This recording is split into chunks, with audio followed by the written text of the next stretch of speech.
Bonjour à tous, bienvenue dans l'émission Lève-toi et brille. Alors aujourd'hui, nous sommes dans le quartier Rock Forest à Sherbrooke. Nous venons voir un frère, nous venons visiter un frère qui a répondu à l'appel. Nous allons le visiter aujourd'hui pour pouvoir voir avec lui, discuter sur certains points. Le sujet du jour, c'est les traditions d'église. Donc sans plus tarder, nous allons aller le rejoindre. Ça se passe à Sherbrooke aujourd'hui. Oh, bonjour. Hey, Papa Marjane, Me voici. bienvenue chez nous, bienvenue, Merci. bienvenue, bienvenue. Ok. Lève-toi et brille, brille comme le soleil. Ta vie est un voyage, écris ton propre miel. Bonjour.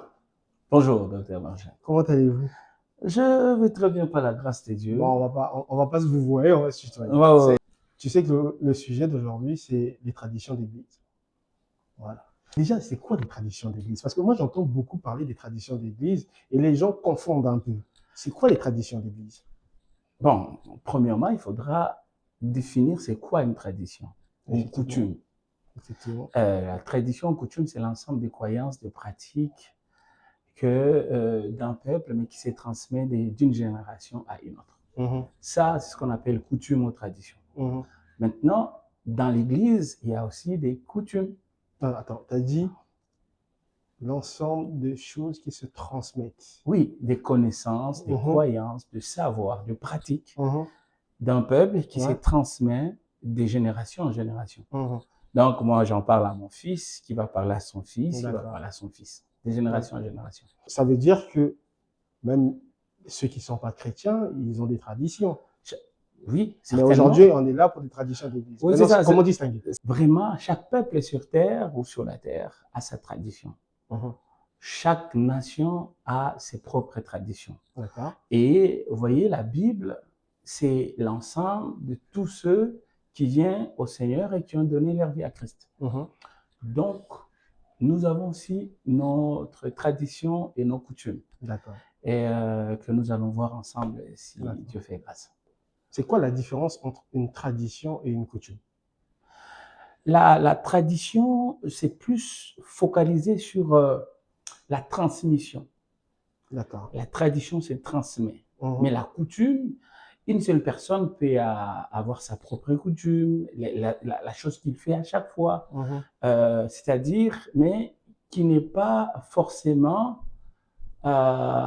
transmissible. Quand je parle transmissible, c'est-à-dire je ne veux pas forcément les donner à quelqu'un pour qu'il les fasse comme moi. Donc, mais la coutume, ça peut être pour une seule personne, pour une seule famille, par exemple. Pour une seule famille. Mais la tradition, c'est pour un groupe. Un groupe de personnes. Un groupe de personnes, mais qui se transmet. Donc, on veut garder ça, on veut le pratiquer. Alors, je te l'apprends, tu dois apprendre aussi à ceux qui viendront après toi. C'est juste sur la dimension de transmettre le message ou la pratique ou la connaissance. Tout un groupe de personnes ou tout un groupe de peuples. Exactement. Voilà. D'accord, ok. On est chrétien et je sais qu'il y a beaucoup de choses qui sont d'actualité aujourd'hui. Quand on voit le monde d'aujourd'hui, on peut se poser des questions. Alors, le fait d'avoir une tradition vis-à-vis des personnes qui nous entourent, est-ce que ça nous met à part? Là, vous voulez parler de la différence de sa tradition et de ceux qui t'entourent, par exemple. Non, je ne pense pas. Je ne pense pas parce que si on parlait juste en termes, c'est juste un exemple que je prends. Moi, je suis Congolais, je quitte mon pays, je veux m'installer dans un autre pays. Je ne veux pas forcément renoncer à ma culture, je ne veux pas renoncer à ma tradition, je ne veux pas renoncer à ma coutume. T'as vu où je voulais t'emmener? Non, je ne sais pas, je ne sais pas. Mais les lieux dans lesquels je vais arriver aura aussi sa propre culture et ses propres traditions. Donc, à un moment donné, on va chercher à mettre tous ensemble pour évoluer ensemble. D'accord, ok. Je ne sais pas si ça répond à la question. Ça répond en partie, mais on va rentrer dans le vif du sujet et tu verras où je vais en venir. Alors, j'aimerais savoir. Oui. Tout à l'heure, tu as parlé de traditions pour un groupe de personnes, mais là, on est sûr qu'on parle là parce qu'on est là pour des traditions chrétiennes, donc on parle là des traditions chrétiennes. Mais en même temps, comme ce que tu viens de dire, d'où tu viens, il y a des coutumes. Voilà. Donc, ces coutumes-là, à quel moment il y a interférence? Premièrement, quand on parle des chrétiens, nous parlons de cette tradition ou coutume que Dieu lui-même a donnée au prophète Moïse lorsque vous lisez les livres des Lévitiques. Parce qu'au départ, Dieu a appelé juste un seul homme, Abraham. Et c'est d'Abraham, Jacob, Isaac, on a eu les 12 tribus, et ils se sont multipliés en Égypte pour avoir le peuple d'Israël. Et arrivé dans leur marche vers la terre promise, lorsque vous lisez Lévitique à partir du 6e chapitre, vous allez voir tout ça. Dieu commence à leur donner des conditions. Il commence à leur donner les 10 commandements, par exemple. Il n'y a pas que 10, hein. Vous savez, il y en a plusieurs, il y en a une centaine. Mais je sais que... Alors, sans vous couper la parole, c'est cet ensemble qui va forger la tradition ou les coutumes du peuple d'Israël. D'accord. Alors, j'ai une question qui me taraude, mais je vais revenir là-dessus. Oui. Alors, on peut citer quelques traditions d'église que nous voyons au quotidien, dans le baptême, par exemple. Oui. C'est quoi le baptême? Nous savons tous que ce sont des traditions, parce qu'aujourd'hui, et il y en a beaucoup qui disent que bon, ben, c'est des choses qui sont passées, le Saint-Esprit est là maintenant, donc on n'a plus besoin de ça. C'est quoi ton avis là-dessus? Le baptême, c'est une tradition, mais en même temps une recommandation du Seigneur. Je vais ouvrir une brèche, mais est-ce que c'est une condition pour hériter le royaume des cieux? Non, on n'est pas encore. Mais le baptême, c'est une recommandation de Dieu qui s'inscrit dans notre coutume. Mais en soi, le baptême, c'est juste une confession publique de cette foi qu'on vient d'embrasser. D'accord. C'est ça. Et à la suite de cette confession, voudrais-je dire, alors là, on va te plonger dans l'eau, vraiment immerger dans l'eau, et puis on te ressort comme la Bible nous le recommande. D'accord. Et c'est ça le baptême. Mais le plus important, c'est ce qu'on déclare avant de se faire baptiser. D'accord. Mais j'ai une question. Tu dis comme la Bible le déclare. Mais on sait tous que ça s'est passé au Jourdain. Oui. Il y en a aujourd'hui qui se baptisent dans des piscines et tout. S'il faut réellement respecter la tradition, est-ce qu'on fait les choses à l'envers? Est-ce qu'on est dans le droit chemin? Non, on ne fait pas les choses à l'envers. Il faut voir d'abord quels sont les éléments qui constituent un baptême. Premièrement, il faut qu'on ait de l'eau. Et puis, il faudrait... Pourquoi l'eau? Là, est-ce qu'on est toujours dans notre sujet? Enfin, juste effleurer. Je vais répondre. Et de l'eau, il faut qu'il y ait un prêtre, c'est-à-dire un serviteur, c'est lui qui va baptiser. Et puis, il faudra qu'il y ait, c'est lui qui va se faire baptiser. D'accord. Maintenant, est-ce que cette eau, il faudrait qu'elle soit dans un verre ou il faudrait qu'elle soit dans une piscine ou dans une rivière? À partir du moment où tu vas être plongé, parce que nous, notre baptême, c'est par immersion, c'est-à-dire on te plonge à fond dedans. Et quand même pas te sort. Quand je dis à fond, c'est-à-dire tout ton corps. Hein? Ok. Donc, on va te plonger, hein, on va t'immerger, puis on te ressort. C'est ça le baptême. D'accord. Il faut vraiment, et ça symbolise quoi? C'est que ton ancien toi là meurt et tu ressors une nouvelle créature. Tu ressuscites. Et voilà pourquoi la Bible dit que tout ce qui vient au Seigneur sont une nouvelle création. D'accord. Je vais parler d'une autre tradition. Oui. Mais en tout cas, moi, c'est comme ça que je vois les choses. Bon, aujourd'hui, quand on va dans une église, il y a, par exemple, pour un culte, il y a un procédé. Il y en a qui vont faire de la modération, il y en a qui vont faire après le chant. C'est toute une organisation. Est-ce que ça aussi, c'est une tradition? Est-ce qu'on a hérité ça de la chambre haute? Une question intéressante. Mais voici ce que moi je pense. La Bible ne nous donne pas les éléments constitutifs d'un culte. Ok? Mais lorsque vous lisez la Bible, vous allez voir au moins des séquences qui ne manquaient pas lorsque le peuple se réunissait pour aller rencontrer Dieu. C'est entre autres les louanges. La Bible dit dans les psaumes 100 qui entrait dans mes parvis avec des cris d'allégresse, de pas de danse, c'est recommandé. Voilà pourquoi nous, on appelle ça la louange, c'est-à-dire, quand bien même c'est une compréhension un peu erronée, que quand on danse, là, on est en train de louer, on peut ne pas danser, mais on loue Dieu avec ses propres mots. Et puis, il y a l'adoration, il n'y a pas que ça, hein, il y a les offrandes, il y a la parole. En fait, lorsqu'on réunit les gens, c'est par souci d'ordre. D'accord. On ne veut pas juste on s'est réunis et puis chacun fait du n'importe quoi. Ok. On est des êtres intelligents. On veut faire des choses Notre dans Dieu est un l'ordre. Dieu d'ordre. D'abord, le Saint-Esprit, c'est un esprit d'ordre. Donc, alors, on va séquencer nos cultes, nos moments de rassemblement Oui. avec différentes étapes. La prière d'intercession pour certaines, la louange pour d'autres églises, et puis l'adoration, ou vice-versa, l'adoration, la louange, et puis le partage de la parole de Dieu. Donc, c'est par souci d'ordre que nous le faisons. Parce que lorsqu'on lit la parole dans les livres des Actes, il n'y a pas vraiment un manuel qui nous montre comment faire son culte. Mais il faut prier lorsque tu vas à la rencontre de ton Seigneur. Il faut prier quand même. Et s'il y en a des bébés spirituels, où il y a des gens qui viennent de donner leur vie au Seigneur, il va falloir les enseigner. Il faut partager la parole de Dieu. C'est là qu'intervient la prédication. Mais aussi, comme Dieu siège au milieu des louanges et de l'adoration, hein, on les loue également, la musique. Mais là, tu as dit quelque chose de très important. C'est vrai que ce n'est pas mentionné dans la Bible. La manière de procéder, la manière de faire dans le culte. C'est pas mentionné A, B, C, vous allez faire comme ça, non. Voilà. Donc, mais on le retrouve un peu. On les retrouve un peu partout. Partout dans la Bible. Mais est-ce qu'on n'est pas maintenant dans un genre, au-delà de la tradition, mais est-ce qu'on n'est pas maintenant dans un genre de coutume que nous-mêmes, chrétiens, avons créé? Parce que au final, c'est ce qu'on retrouve dans toutes les églises maintenant aujourd'hui. Merci beaucoup.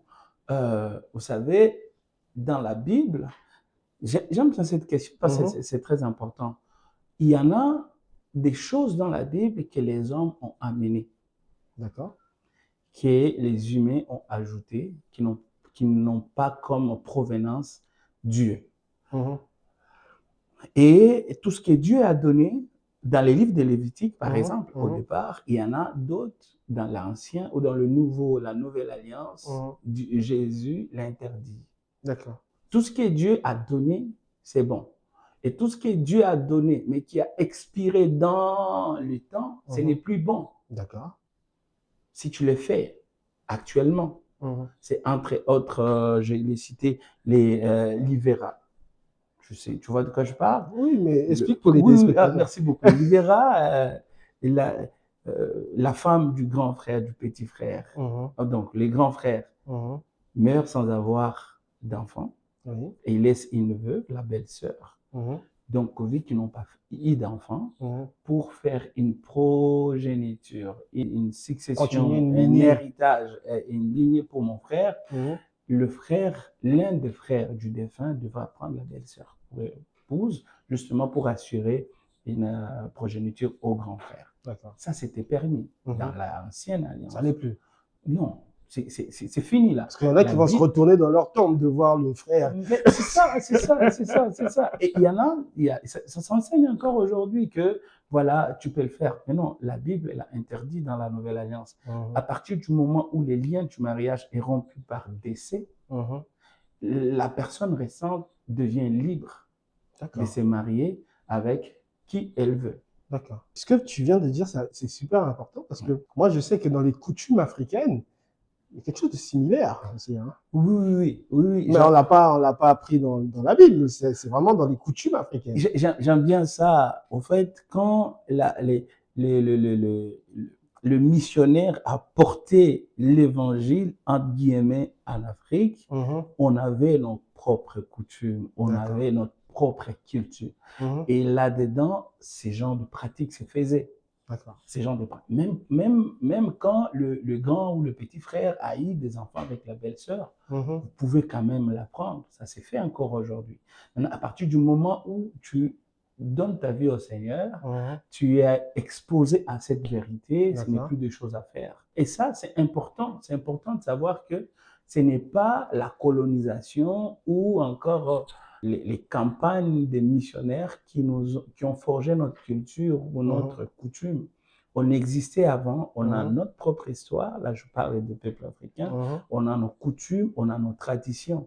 Nous étions Et les nations, les nations. nous étions des nations avant Ok. l'avènement du colon ou du missionnaire. Tout ça, c'est pour dire que tout ce qui est humain, il y a du bon et il y a du mauvais. C'est ça. D'accord, Je ne parfait. veux pas dire ici que tout ce que nous avons comme culture, c'est mauvais. Non. Et je ne veux pas dire que tout est bon. D'accord. Oui.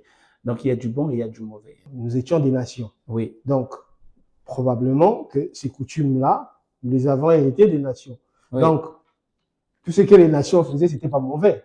Pas du tout. Vous savez, on parlait du Saint-Esprit comme un esprit d'ordre. Vous savez, quand on parle de royaume, le royaume, c'était pas seulement l'existence d'un roi.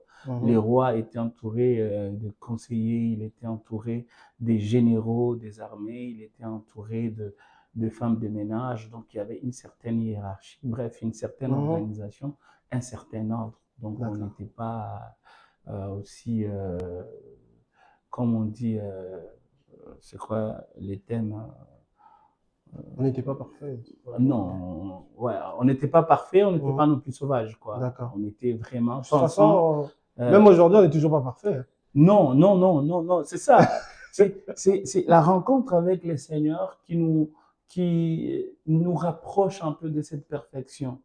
Donc, on laisse certaines choses et on essaie d'appliquer ce que la parole nous donne et on grandit dans la foi. Mais la perfection ne viendra que lorsque nous serons transformés à la rencontre de Christ. Ça, c'est l'enlèvement. D'accord. Ok. J'avais encore une autre question. Par contre, c'est une question que, à mon boulot, par exemple, il y en a beaucoup qui me posent la question. En ce qui concerne la louange, on revient dans la louange. Il y en a qui pensent, enfin, il y en a qui disent que c'est trop extravagant, on crie trop, on danse trop. Moi, je veux la parole de Dieu claire et nette.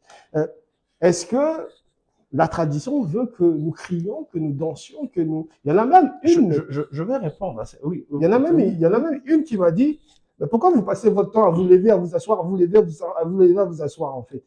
J'aimerais que tu m'expliques. Est-ce que ça aussi, c'est une tradition? C'est quelque chose qu'on a hérité ou bien c'est une coutume que nous avons mis en place? C'est lever, s'asseoir. C'est lever, s'asseoir, sauter, crier, danser. Pour crier, pour les cris d'abord. Pour les cris, là. Je m'excuse. Pour les cris, c'est vraiment, vraiment... c'est l'éternel. C'est dans la Bible.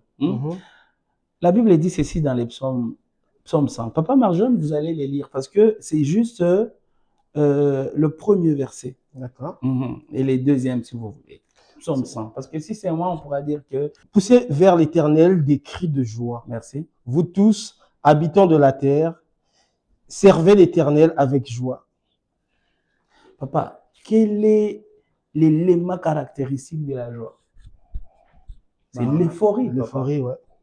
L'euphorie. C'est l'euphorie. Moi, quand j'ai eu mon bébé là, j'ai crié, mais j'étais seul. En fait, les bruits là dont on parle, Dieu aime ça. C'est pas on ne veut pas faire du désordre. Est-ce que c'est le bruit comme j'entends au Congo là? Je suis dans le bruit. Rappelle-moi plus tard. Papa, ça n'a rien à voir. Branché, ça n'a rien à voir. Ça n'a rien à voir. Non, mais je voulais le dire pour que les gens saisissent réellement. On n'est pas dans ces bruits-là de fin de semaine. Je veux dire une chose. L'Église est née dans le bruit. L'Église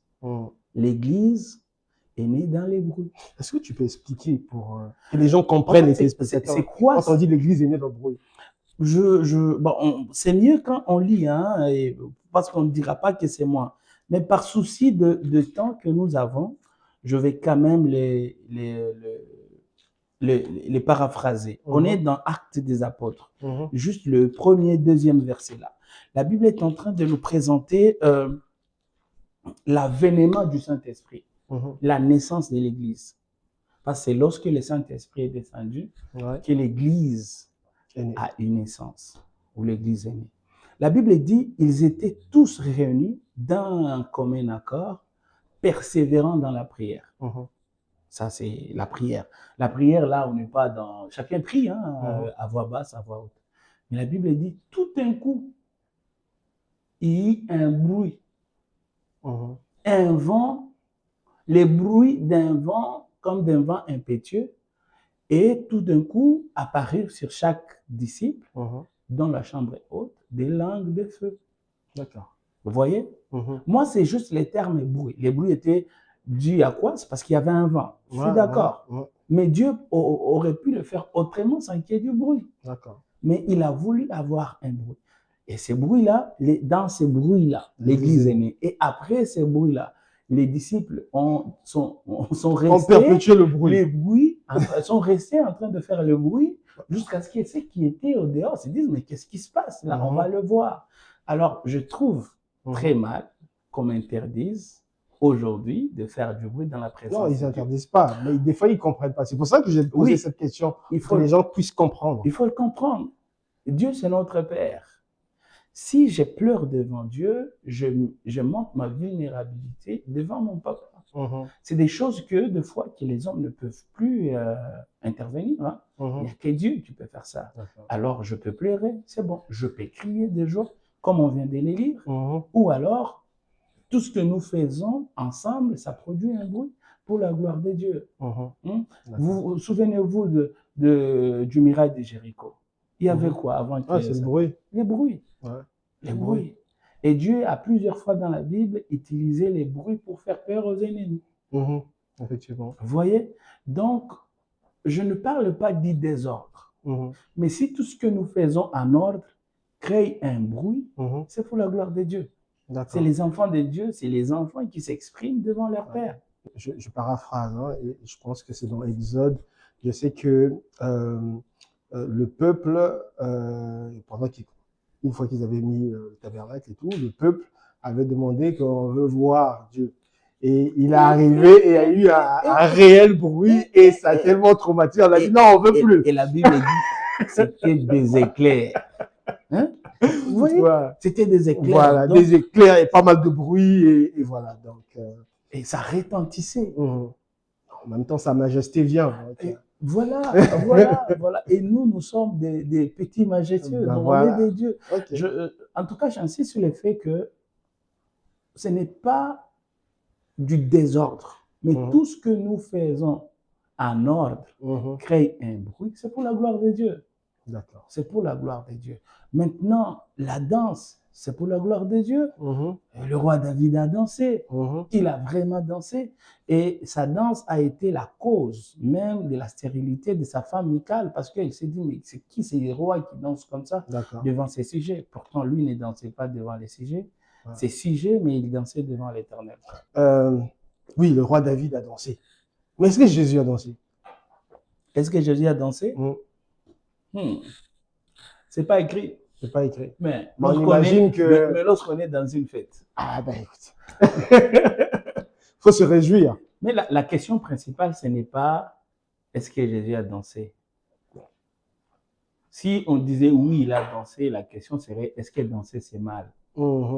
C'est clair. En soi, danser c'est pas mal. C'est clair. Danser, la danse c'est pour nous les enfants de Dieu. Nous devons danser pour Dieu. Okay. Même si le monde utilise la danse à tort et à travers pour faire du n'importe quoi, transmettre du n'importe quoi, mais la danse c'est pour notre Dieu. D'accord. Mais là, aujourd'hui, on ne va pas citer toutes les traditions, sinon on en a pour toute la nuit. Mais j'aimerais finir avec une tradition. La consécration. C'est une tradition que l'Église continue à faire. Oui. C'est un peu mitigé dans l'opinion de certains chrétiens en ce qui concerne la consécration. Il y en a qui disent que c'est avec Dieu, c'est Dieu qui te consacre et tout et tout.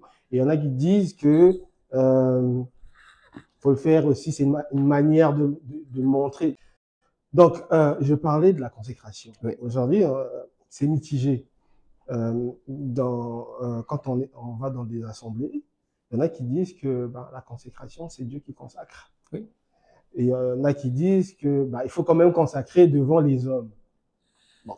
Moi, ce que je sais, c'est que quand on voit un roi, ou encore, en tout cas dans l'histoire, quand on a vu, quand on voit un roi, il y a le peuple qui est là.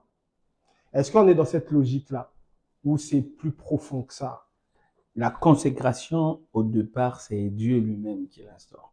C'est pas une invention de l'homme. D'accord. Maintenant, la manière de le faire peut être différente d'une église à une autre. Premièrement, lorsque Dieu, le peuple d'Israël demande un roi. Ils viennent de l'Égypte, ils ont toujours vécu en Égypte, et là, ils voyaient qu'il y avait un roi pharaon. Dans les chemins, ils vont dire à Moïse, nous voulons un roi, quelqu'un que nous voyons. Premièrement, ils ont fait un veau d'or. Dieu a frappé. Arrivé dans la terre, ça c'est dans le chemin, arrivé dans la terre promise, et là, ils disent, non, nous voulons avoir un dirigeant, un leader que nous voyons. Dieu va demander à son prophète, c'est Samuel, d'aller oindre Saül, d'aller les consacrer. C'est Dieu qui lui donne d'aller consacrer. Plus tard, David, c'est Dieu qui dit, je me suis choisi, je me suis trouvé quelqu'un dans la maison de Jessé, va les consacrer. Lorsque vous lisez les épîtres de Paul aux Corinthiens, il est en train de parler de son élève Timothée, de ne pas négliger l'œuvre qu'il a eue par imposition de main. Okay? Parce que quand on parle de consécration, est-ce qu'on peut se faire consacrer sans huile? Ah, ça c'est une question que je joue. Mais la consécration,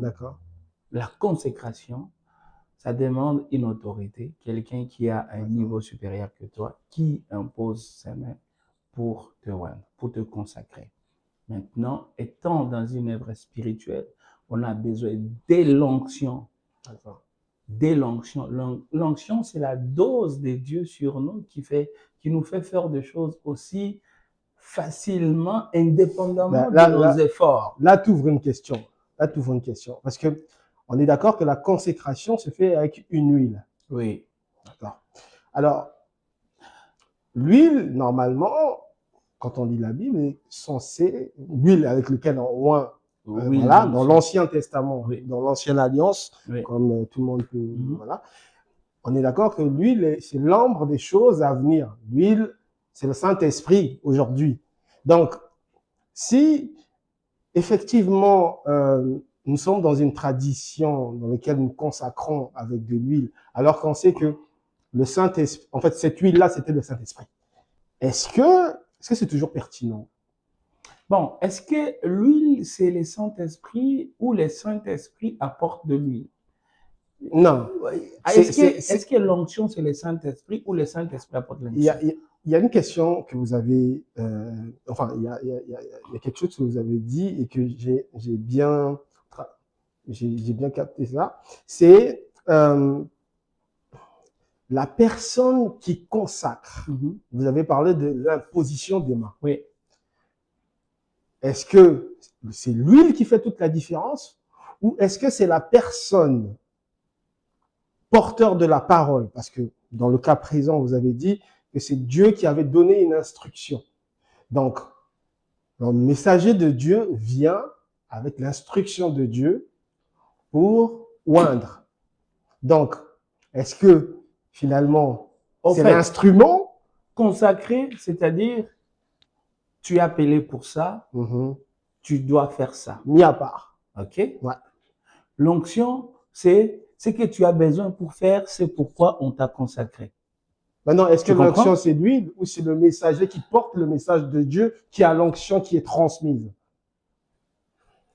C'est une question très, très importante. Moi, je vais dire, c'est que moi, je crois, je sais que parmi ceux qui vont nous écouter, il y en a forcément des gens avec plus de révélations qui peuvent dire au-delà de ça. Premièrement, c'est Dieu qui t'appelle. C'est Dieu qui s'est investi, qui te donne les nécessaires pour la mission. Mais pour la cause de légitimité, vous voyez, pour la cause de légitimité, on va le faire devant le monde. Voilà, lui là, il est consacré pour être évangéliste. Si vous le voyez dans des coins qui ne lui est pas approprié, vraiment, il faut les signaler. Rendre ça public. Mais Dieu, et c'est lui qui équipe. Maintenant, lui, il compose sur la personne. Moi, je pense qu'on est dans un domaine symbolique. C'est les symboliques pour parler du Saint-Esprit, de la capacité à faire. Vous voyez? Parce que ce qui fait la différence entre tel ou tel autre, c'est l'onction. Tu vas avoir une bonne connaissance de la parole, de versets. Mais sans onction, ça sera comme des histoires que tu racontes. Ça sera, tu vas vociférer, mais pour peu d'impact. Mais quelqu'un qui ne connaît que 2 versets, mais avec plus d'onction, les 2 versets vont avoir effet sur l'auditoire parce qu'il dégage l'onction. Il ne dégage pas la connaissance. Le peu qu'il a est accompagné d'une forte gloire, d'une forte puissance d'exécution que moi j'appelle onction. Donc Dieu choisit par là. Voilà pourquoi je voudrais dire aux serviteurs, avoir la connaissance, c'est bien. Mais avoir l'onction sur cette connaissance, c'est mieux. Si je peux ajouter quelque chose, la personne qui reçoit le message vient agir, vient consacrer. Or, notre Dieu est le roi. Et donc, la personne devient un messager de l'autorité. Donc, l'autorité, c'est celui qui établit. Donc, je pense qu'on a compris ce que vous voulez dire. Exactement. Et puis aussi, j'allais finir, finalement, on a bien compris que oindre devant les gens, on peut pas te oindre en cachette. C'est sûr que si on te oint en cachette, bon, c'est Dieu qui t'a oint, c'est Dieu qui a autorisé, c'est sûr. Mais oindre devant les gens, il faut oindre devant des témoins. Parce que nous sommes tous des témoins. Donc, je pense que c'était ça. C'est très bien. Voilà. Devant des témoins. Devant des témoins. Même quand Jésus sort de l'eau, les gens étaient là, ils ont vu, et une voix fit entendre disant que c'est Lucien, mon fils. C'est-à-dire, il y a des gens qui peuvent certifier. Il faut témoigner. On est tous des témoins, on n'arrête pas de témoigner. C'est ça. Nous allons conclure là. Oui. Je suis très, très content. Je pense que toutes les réponses que tu as apportées vont beaucoup aider. En tout cas, surtout sur les traditions, les danses. Ça, c'est des questions qui m'ont été posées pas mal de fois. Et je pense que à travers cette émission, les gens vont mieux comprendre. Merci beaucoup, premièrement. C'est moi qui vous remercie d'avoir porté votre choix sur moi pour cette grande émission. Et sur les thèmes que nous avions abordés aujourd'hui, il y a encore beaucoup de choses à dire. Et je prie que Dieu révèle encore davantage à nos auditeurs pour qu'ils comprennent la profondeur et la pertinence de ces choses. Parce que la Bible dit, mon peuple périt faute de connaissance. Dans la Bible, il y a des choses que les hommes ont introduites dans la parole de Dieu qui sont là juste pour nous éduquer. OK? Et si vous lisez la parole, vous allez le voir. Mais en termes de transmission, on n'a pas parlé de la dîme, on n'a pas parlé des offrandes. C'est trop large. C'est trop large. C'est-à-dire, toutes ces choses-là font partie du patrimoine de la chrétien, chrétien qui doit être transmis à des générations. Et le plus grand héritage qu'un chrétien doit transmettre, c'est le Saint-Esprit. C'est le Saint-Esprit. Les saluts. Donc, merci beaucoup, Docteur Marjane, et je vous souhaite plein de bonnes choses et que Dieu élève et que ça brille encore davantage. Nous allons briller ensemble.